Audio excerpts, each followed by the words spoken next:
So minister was surprisingly asked, so what is happening with our boys? Now we need to take care of boys as well. So that is one part. But whereas the other aspect, still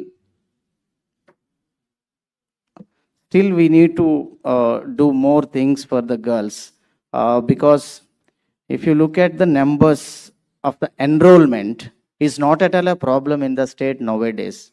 We are getting 100% of the enrollment at primary level, but whereas the alarming thing is the retention, particularly when the transition is happening from primary school to high school and high school to senior secondary schools.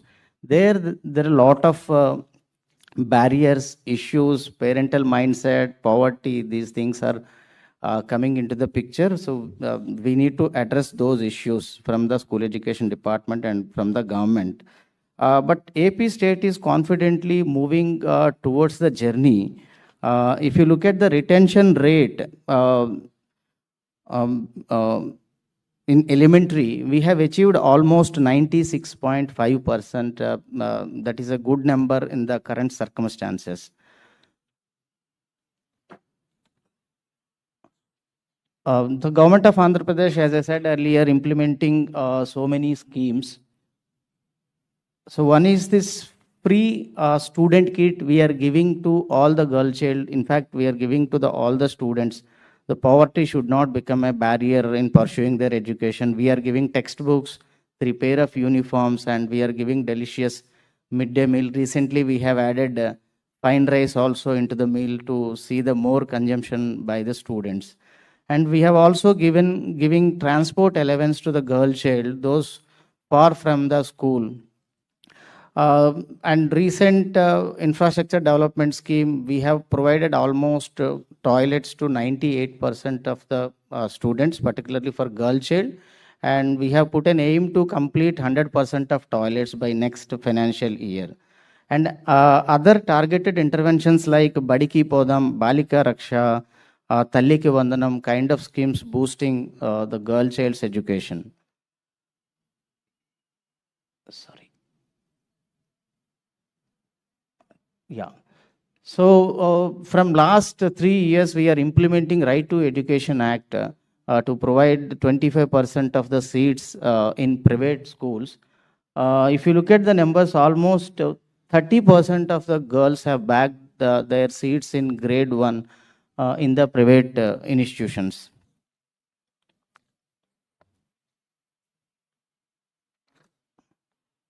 Sorry, slides are zigzagging. Apologies. Yeah, the biggest issue is that dropout is the bigger issue for the school education department. When we look at the numbers in 15-16, the dropout at primary level is at 5.53, whereas at the secondary level is at 15.43. This was alarming. But the state is progressing towards the journey to see that the nil dropout rate. Now the figures of 23-24, these are official numbers announced by the Government of India.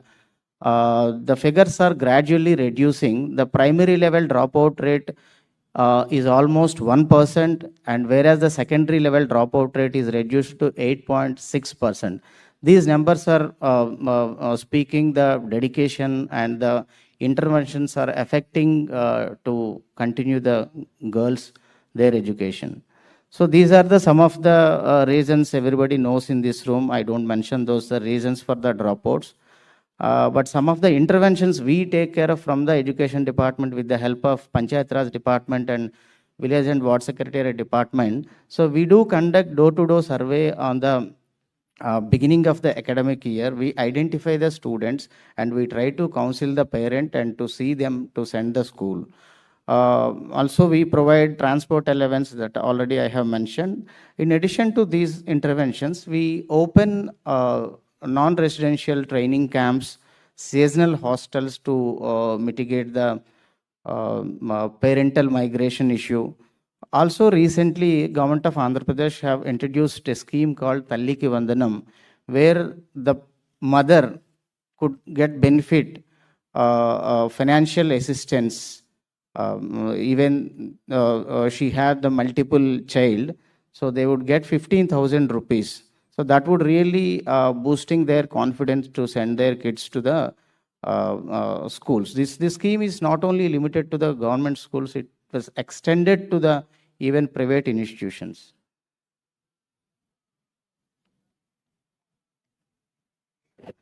Yeah, this interdepartmental coordination, we have to thank the health department to provide certain budget to implement the sanitary napkins distribution program. Also, the Department of Health is providing iron and folic acid capsules to the school education department to eradicate anemia among the girl child. And we are working with Women and Child Welfare Department to bring the ECCE curriculum into Anganwadis. Also, we are supporting ECCE to the Women and Child Welfare Department because the raw material has to come from them.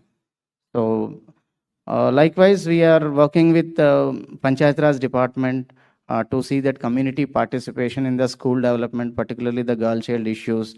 Also, we are working with police department. I apologize not to mention here, but they have started Eagle clubs in all our high schools to see that the institutions are substance free. Yeah. So recently, we have identified that the parents are important stakeholders. We wanted to bring change in the mindsets. In the recent mega PTM, we have called all the parents. We have sensitized them. We used that platform as a sensitizing platform for them. So we have implemented certain initiatives. I am skipping this slide. So some of the best practices already I have mentioned.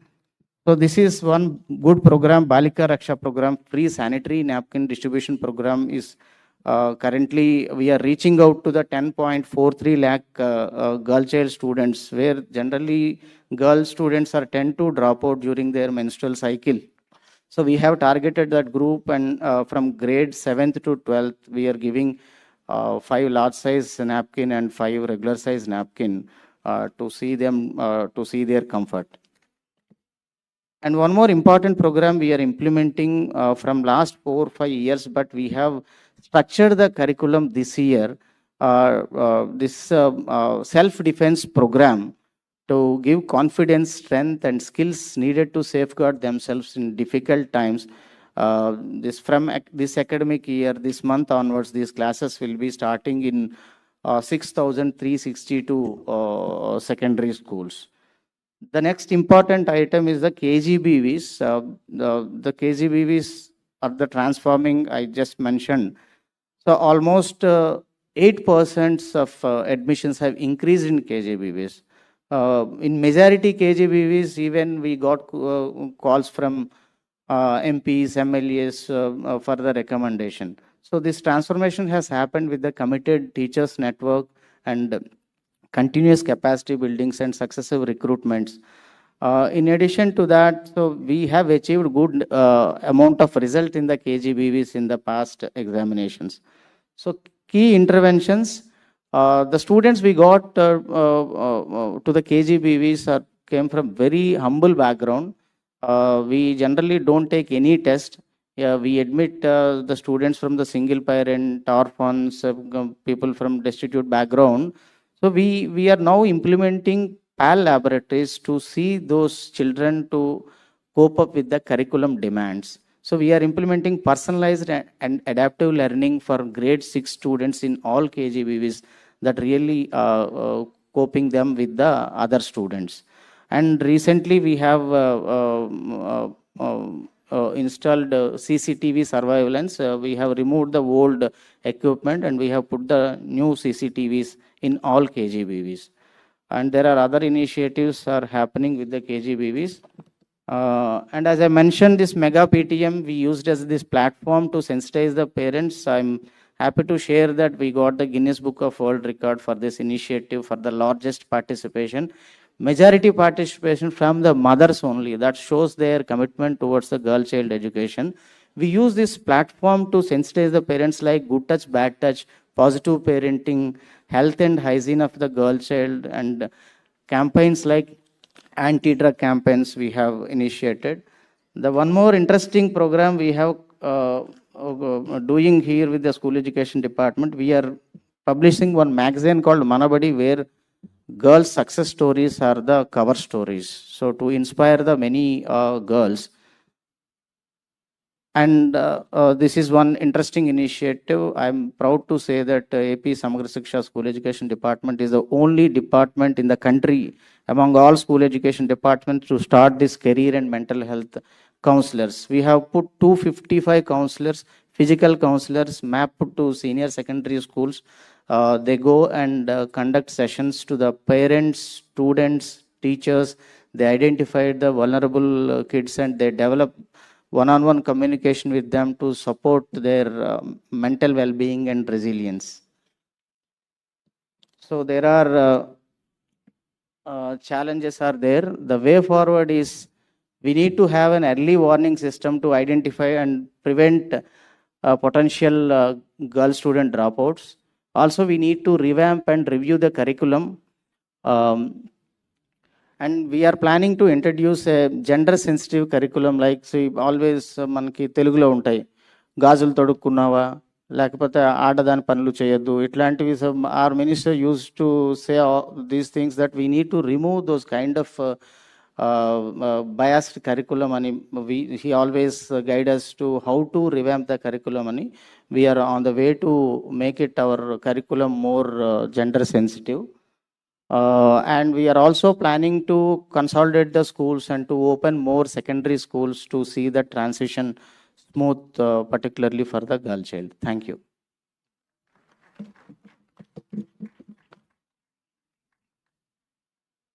Thank you, sir, for emphasizing on the interdepartmental collaboration for preventing vulnerabilities at the earlier stage.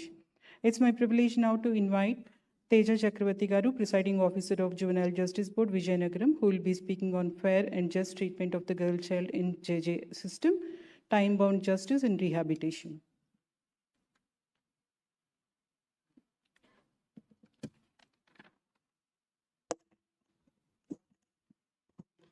My humble pranams to the respected dignitaries on the dais and off the dais.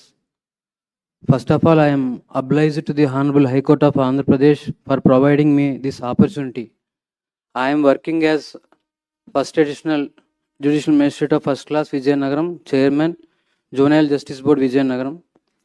And I joined in the service in the year 2022, and I took charge as Chairman JJ Board in the month of May of this year. So I worked for 4 months in this Juvenile Justice Board, and in that experience, I want to share the aspects of fair and just treatment, time-bound justice, and rehabilitation. To take the principles of fair and just treatment, the word fairness is a word that was more explained by Rawls' theory of justice. But to limit the concept of fair and just treatment within the scope of Juvenile Justice Act, I took the principles from Section 3 of the Juvenile Justice Act. Presumption of innocence. This is the first main principle.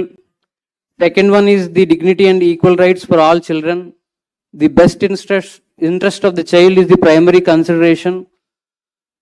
These principles are very much essential because unlike the regular courts, the functioning of Juvenile Justice Board is totally different, and it has to stick on the principles laid down under Section 3 of Juvenile Justice Act.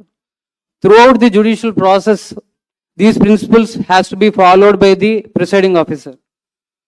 The right to participation is must. Right to hear the child throughout the judicial process, the family responsibility, safe and nurturing environment, mobilization of family and community resources, non-stigmatizing semantics, no kind of words stigmatizing against the child in conflict with law, no waiver of rights, privacy and confidentiality is the utmost objective of Juvenile Justice Act, and principle of fresh start. Even though the child in conflict with law is found that he did so and so offense, still the principle of erasure has to be applied. Institutionalization is the last resort in this process. Repatriation and restoration of the child, and principle of diversion. Diversion means wherever and whenever possible, judicial proceedings should be avoided while dealing in the juvenile justice board. The next thing is time-bound justice. With regard to time-bound justice, expeditious disposal of cases, inquiries should be completed within 4 months, and it can be extended to 2 months. And in case of petty offences, the inquiry shall be concluded. In case if it is not concluded within 6 months, the proceedings shall be terminated. With regard to serious and heinous offences, mandatory permission with reasoned order from the Chief Judicial Magistrate is must. With regard to the preliminary assessment also, there is a time frame that preliminary assessment has to be conducted within 3 months from the date of first production of the child before the Juvenile Justice Board. But the problem we are facing with regard to the preliminary assessment is there is no uniform methodology to verify the triple test that was present in the Act. That is the mental and physical capacity to commit the offense, understanding the consequences and the circumstances under which the offense was committed. The total burden was kept upon the experts with psychology. We are not completely following or follow up with the preliminary assessment in the Juvenile Justice Board because of the lack of proper methodology. Child in conflict with law has to be produced within 24 hours, and social investigation report is to be submitted within 2 weeks, but we are also facing this problem. Social investigation report is not submitted by the concerned probation officers within 2 weeks from the date of first production of the child. There is lack of infrastructure or lack of staff. That is the submission from the side of the probation officers, and the probation officer in Vijayanagaram submitted that he is in charge for 2 to 3 districts, and so he could not submit the social investigation reports within the 2 weeks. So this is the one of the problem for the next step, that is rehabilitation and social integration. Counseling, education, vocational training, therapeutic interventions, they are all discussed under this Act. Section 46 of the Juvenile Justice Act, financial support is also provided to the child in need of care and protection, and social reintegration. There are several institutions also: open shelter, observation home, special home, place of safety, children home, fit facility. Then I want to share 2 important incidents that were recently occurred in the Vijayanagaram. One is one girl child at the age of 16 years from a nearby town of Vijayanagaram is in love with 18 years boy. Already a POCSO case was instituted against the boy, and the inquiring proceedings were pending before the Juvenile Justice Board. In that case, the prime witness is the mother of the girl child. Now both the girl and boy got a legal advice that her mother has to turn hostile so that the CCL can be come out of the clutches of the law. Then the girl requested her mother for marriage with that boy, and also another request is to turn hostile in the POCSO case. But in the best interest of the child, the mother denied both her requests. Mother did not accept the marriage. Mother did not accept to turn hostile in the case of POCSO case. The same was conveyed to the boy by the girl. Then the boy planned to kill the mother of the girl and asked the girl to support her. Then this girl brought her mother under the pretext of urinals to a lonely place in the early morning hours, and both the boy and girl killed the mother of the girl. After the death of the mother, again thinking that she would have some life, they barbarously killed her, thrown into the well, cut down the palm branches, placed them in the well, and after that she was brought before the Juvenile Justice Board, and she started crying before me that her mother was dead. Now to whom I have to hand over this girl child?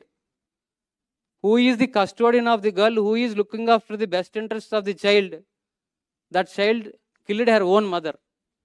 Now the father and the brother of the girl are not interested to take her back to her home. This person is now, the boy is involved in the POCSO case and now in the murder case.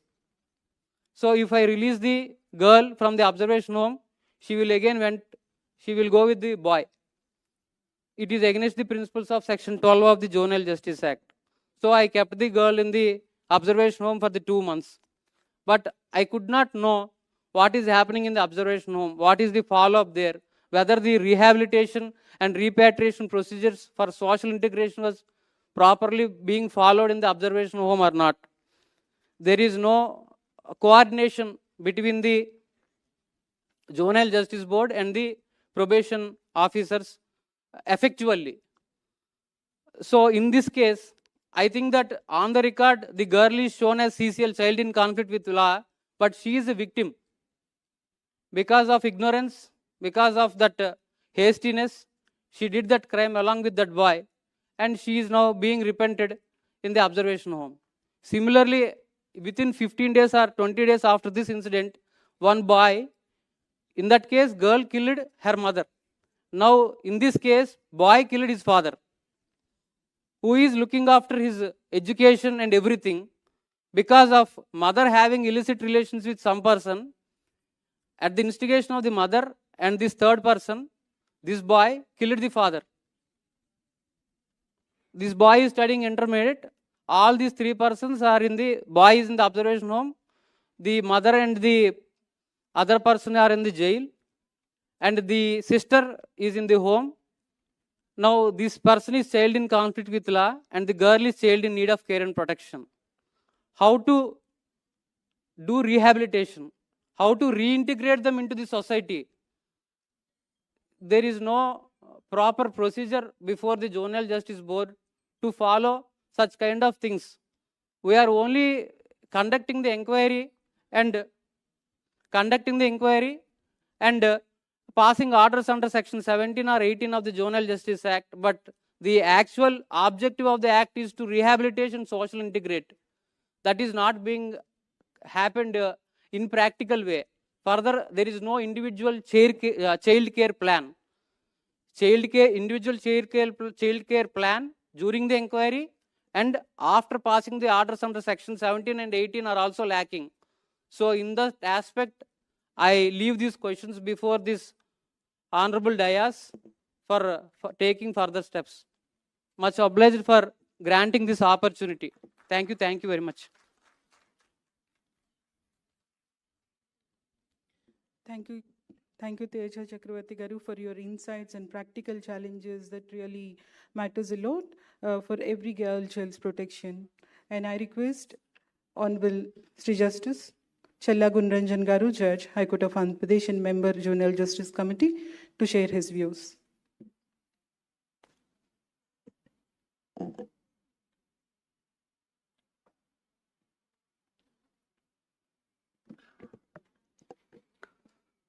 Respected dignitaries, distinguished participants, ladies and gentlemen. Honorable Justice V. Sujata and speakers of the session have elaborately touched upon various finer aspects of theme of this session by giving deep insights, by sharing their perspectives. The interactive session with the stakeholders has been very meaningful, thought-provoking. The experiences and views expressed by participants not only emphasize legal, policy, administrative framework, explained exhaustively with reference to the data, in place to mitigate and achieve the objectives underlining, but also their practical experiences through various challenges in achieving the goal. Their participation is well appreciated. At the conclusion of this session's deliberations, it is my privilege to place on record a few reflections of the themes discussed. Each of these issues is integral to safeguarding the dignity and future of girl child, and I shall briefly touch upon. Protecting and empowering the girl child. Protection must go hand in hand with empowerment. The law alone cannot achieve this unless society itself recognizes the girl child as an equal stakeholder in the progress. Empowerment comes through access to equality, education, skill development, healthcare, and opportunities to participate in decision making. It is not mere protection, but the assurance of equality and freedom from discrimination that will secure her future. Our statutory framework, including Juvenile Justice Act, Protection of Children from Sexual Offences Act, and Prohibition of Child Marriage Act, etc., provides robust tools. Yet gaps in enforcement, lack of awareness, and delays in reporting weaken their impact. Child protection units, child welfare committees, and district child protection societies must be adequately resourced, sensitized, and made accountable. Timely interventions are vital in cases of abuse, trafficking, or neglect. The role of police is not confined to post offense investigation. Preventive policing requires regular interaction with schools, communities, and parents. Dedicated women's help desks, child friendly police stations, and use of technology for tracking missing children are crucial. Above all, police personnel must undergo gender sensitization to handle cases with empathy and urgency, keeping the child's welfare at the center. An enabling environment is one where a girl can grow without fear, prejudice, or stigma. This involves not only safe physical spaces, schools, transport, and public areas, but also nurturing mental spaces free of stereotypes. Community leaders, educational institutions, and media must work together to dismantle regressive mindsets. Schemes such as Beti Bachao, Beti Padhao must be implemented not as slogans but as sustained community movements. The judiciary has taken significant steps through fast track special courts under POCSO Act and sensitized procedures for recording evidence of minors. Still, pendency and delays remain a concern. Victim friendly approaches such as video conferencing, in camera trials, and avoidance of repeated questioning must be consistently ensured. Judicial officers must remain vigilant to balance procedural fairness with child's psychological safety. Correctional and custodial institutions are intended to rehabilitate, not to punish. Unfortunately, reports often highlight overcrowding, lack of trained staff, inadequate facilities. Proper monitoring, periodic inspections, and adherence to juvenile justice model rules are essential. Rehabilitation should include counseling, vocational training, and reintegration measures so that vulnerable children do not fall into cycles of exploitation or delinquency. In summation, safeguarding girl child is not a matter for isolated institutions, but a shared constitutional duty. Laws, policies, and mechanisms are only as effective as the sensitivity with which we implement them. The collective resolve of families, communities, administration, judiciary, and civil society will determine whether our daughters inherit a future of safety, dignity, and opportunity. Let us ensure that girl child is not merely protected, but is empowered to walk with equal confidence, free from fear and full of hope. Thank you.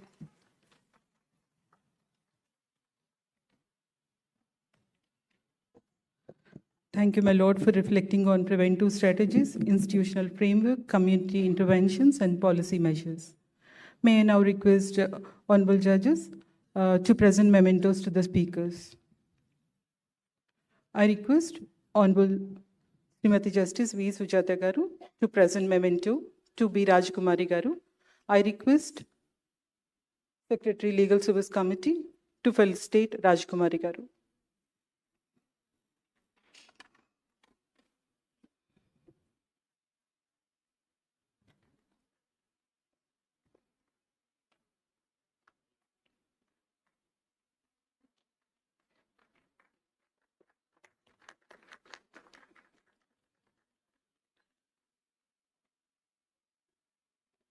I request Director of AP Judicial Academy to present, to felicitate Veerapanyan Garu, and I request Honorable Srimati Justice V. Sujata Garu to present memento to Veerapanyan Garu.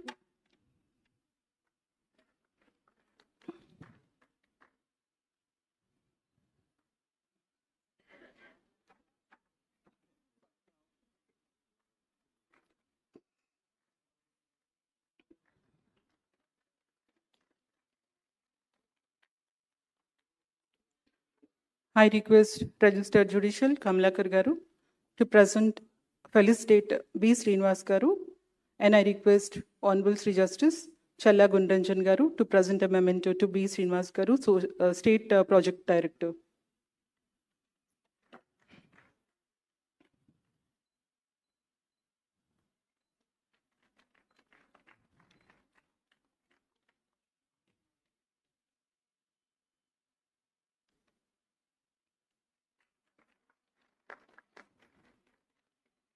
I request Registered Protocol Raghav Swami Garu to felicitate Teja Chakravarti Garu, and I request Honorable Sri Justice Challa Gundanjan Garu to present a memento to Teja Chakravarti Garu.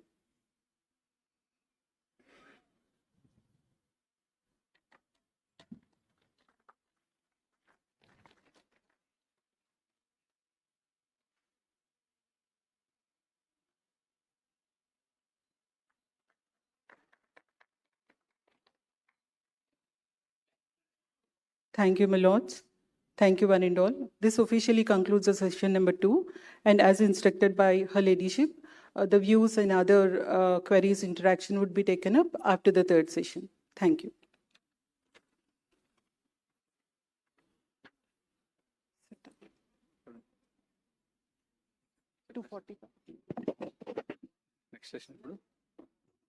Next session would commence sharp at 2:45. Respected participants, lunch is arranged and the Honorable High Court judges and IAS officers and principal district judges are to take lunch on the left side of this conference hall, and the remaining judicial officers on the rear side of the hall. Please join the lunch.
Gravity is a fundamental interaction primarily observed as mutual attraction between all things that have mass.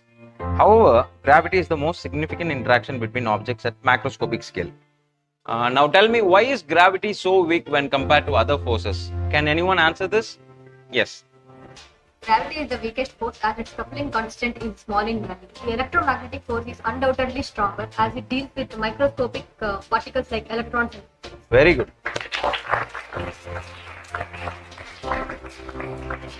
I'm happy to feel that I'm becoming a part of doctor in this hospital. చిన్నప్పటి నుంచి నాకు ఒక కోరిక ఉండేది like ఇలాంటి ఒక government హాస్పిటల్లో నేను మంచిగా పేషెంట్స్ ని చూసుకోవాలా అనేసి. ఇది నా కోరిక కాదు మ్యామ్, మా అమ్మ నాన్న చిన్నప్పటి నుంచి నన్ను అలా పెంచారు.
ప్రాబ్లం ఇది. ఎలా ఉన్నారు? బాగున్నాను, నువ్వు బాగుండవా? సరే, పాప ఏం చేస్తుందిరా? ఇంటర్మీడియట్ ఫస్ట్ ఇయర్ చదువుతుందిరా. అవునా? ఎందుకురా చదివించేది? ఎప్పుడున్నా పరా ఇంటికి పోయే బిడ్డే కదా. నా దగ్గర సూపర్ అయిన 4 సంబంధాలు ఉండాలి. నువ్వు అని చెప్పు, నేను పిలుచుకుని వస్తాను. సూపర్ అయిన సంబంధాలు దగ్గర నుండి పెళ్లి చేసేస్తాము. ఆలోచించుకొని చెప్పురా. చిన్న పాపకి ఎందుకు పెళ్ళి? చిన్న వయసే కదా, చదువుకొని పై చదువులు చదువుని పై స్థాయికి వెళ్ళని. చదువుకునే టైంలో చదువుకుంటేనే కదా వాళ్ళు బాగుంటారు. ఇప్పట్లో నా కూతురికి పెళ్లి వద్దు, తను చదువుకోవాలి.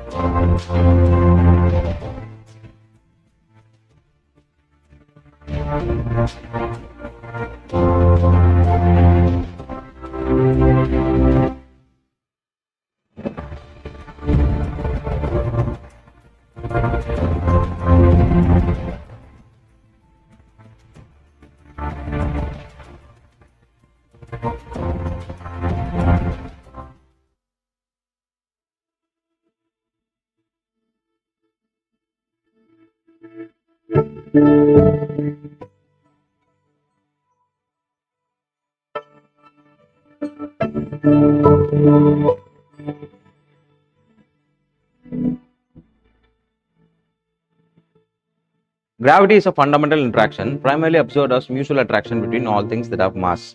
However, gravity is the most significant interaction between objects at macroscopic scale. Now tell me, why is gravity so weak when compared to other forces? Can anyone answer this?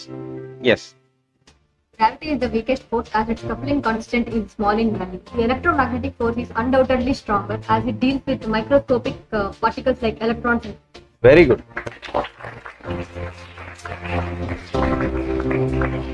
I'm happy to feel that I'm becoming a part of doctor in this hospital. చిన్నప్పటి నుంచి నాకు ఒక కోరిక ఉండేది like ఇలాంటి ఒక government హాస్పిటల్లో నేను మంచిగా పేషెంట్స్ ని చూసుకోవాలా అనేసి. ఇది నా కోరిక కాదు మ్యామ్, మా అమ్మ నాన్న చిన్నప్పటి నుంచి నన్ను అలా పెంచారు.